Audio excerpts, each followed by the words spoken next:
किसी गांव में एक बहुत ही समझदार लड़का रहता था जिसका नाम रौनक था। अकल के मामले में रौनक का मुकाबला कोई ना कर सकता था। एक दिन रौनक ने अपने घर के बाहर एक बोर्ड लगाया जिस पर बड़े अक्षरों में लिखा था, यहाँ पर अकल बिकती है। रौनक का घर बीच बाजार में था जिस कारण हर कोई वहाँ से गुजरता था।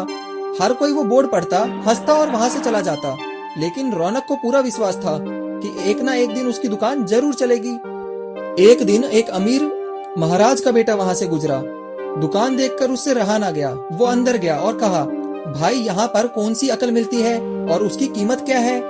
रौनक ने कहा, यह इस बात पर निर्भर करता है कि तुम कितना पैसा खर्च कर सकते हो। गंपू ने अपने जेब से 1 रुपए निकाला और पूछा, इतने रुपए में कौन सी अकल मिलेगी और कितनी? रौनक बोल पड़ा, भाई 1 रुपए के अकल से तुम 1 लाख रुपए तक बचा सकते हो। गंपू ने 1 रुपए दे दिया। बदले में रौनक ने उसे कागज पर लिख कर दिया, जहाँ 2 आदमी लड़ झगड़ रहे हो वहाँ खड़ा होना बेवकूफी है। गंपू घर गया और अपने पिताजी को वो कागज दिखाया। जब कंजूस पिता ने वो कागज पढ़ा तो वो गुस्से से आग बबूला हो गया। गंपू को कोसता हुआ वो अकल की दुकान पर जा पहुंचा। उसने वो कागज रौनक के सामने ही फाड़ दिया और कहा, मेरे वो पैसे लौटाओ जो तुमने मेरे बेटे को बेवकूफ बनाकर लूटा है। रौनक ने कहा, ठीक है लौटा देता हूँ, लेकिन मेरी एक शर्त है, तुम्हारा बेटा कभी भी मेरे दी हुई सलाह का प्रयोग नहीं करेगा। कंजूस महाराज के वादा करने पर रौनक ने उसके पैसे वापस कर दिए। उस नगर के राजा की 2 रानियां थी। एक दिन राजा अपने दोनों रानियों के साथ जौहरी बाजार से गुजरा। दोनों रानियों को वहाँ पर एक हीरो का हार पसंद आ गया। उन दोनों ने ही सोचा, हम महल जाएंगी और अपनी दासियों को भेजकर वो हार मंगवा लेंगी। संयोग से दोनों दासियां एक ही समय पर हार लेने पहुंच गई। बड़ी रानी की दासी बोली, मैं बड़ी रानी की सेवा करती हूँ, इसलिए हार मैं ले जाऊंगी। दूसरी बोल पड़ी, लेकिन राजा तो छोटी रानी से ज्यादा प्रेम करते हैं, इसलिए हार पर मेरा हक है। पास में ही गंपू खड़ा था जो दोनों दासियों को लड़ते हुए देख रहा था। दोनों ही दासियों ने कहा वो अपनी रानियों से शिकायत करेंगी। जब वो रानियों के पास जा रही थी तो उन्होंने पास में ही गंपू को खड़े हुए देखा। दोनों बोल पड़ी, यहाँ जो कुछ भी हुआ है तुम उसके गवाह रहना।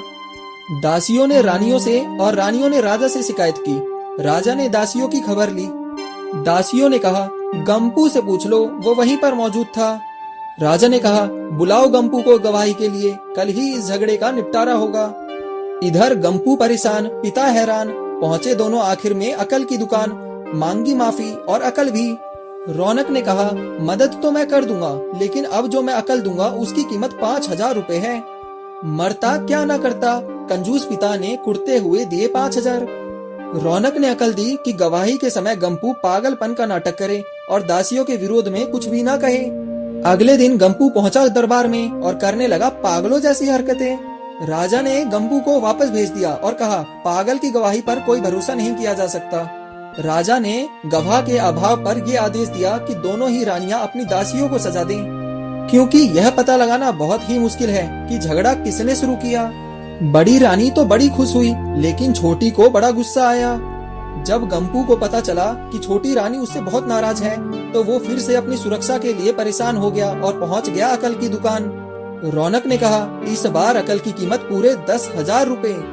पैसे लेकर रौनक ने कहा, अब तो एक ही रास्ता है, तुम वह हार खरीदो और छोटी रानी को उपहार में दे दो। गंपू सख्ते में आ गया और बोला, अरे ऐसा कैसे हो सकता है, उसकी कीमत तो 1 लाख रुपए है। रौनक ने मुस्कुराते हुए कहा था ना उस दिन जब तुम पहली बार आए थे कि 1 रुपए की अकल से तुम पूरे 1 लाख रुपए बचा सकते हो। गंपू को वो हार खरीदकर रानी को देना पड़ा और इधर अकल की दुकान चल पड़ी। कंजूस महाराज सर पीटता रह गया। कहानी अच्छी लगी हो तो लाइक करें और चैनल को सब्सक्राइब करें।